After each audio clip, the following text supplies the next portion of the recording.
Binagsasaksak ng 10 beses at ninakawan pa ng motorsiklo.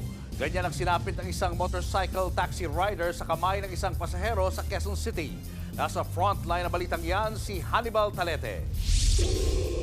Bigla na lang sumemplang ang motorcycle taxi na ito nang dumating sa Eskinita sa barangay Pag-ibig sa Nayon sa Quezon City kahapon.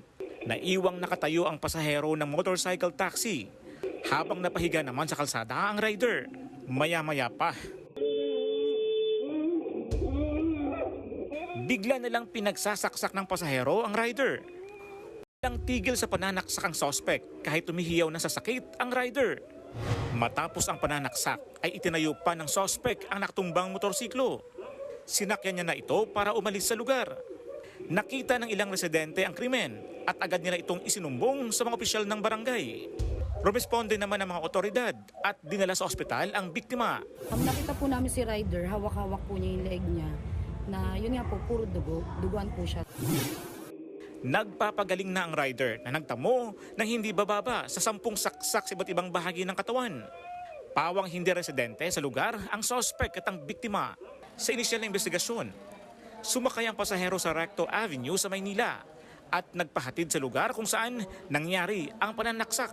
Palaisipan pa kung ano ang motibo sa krimen, lalo't hindi kinuha ng suspect ang perang dala ng biktima.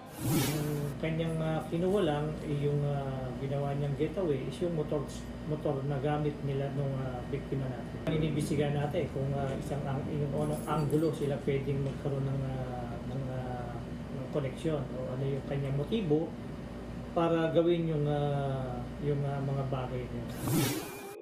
Hawak na rin ng mga pulis ang ilang kuha ng CCTV na posibleng makatulong sa pagtukoy sa salarin.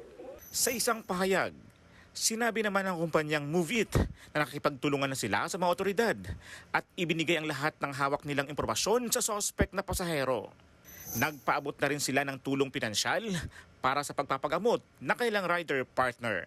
Nagbabalita mula sa Frontline, Hannibal Talete, News 5. Mga kapatid, Julius Babaw po. Iba na ang may alam at may pakialam sa panahon ngayon.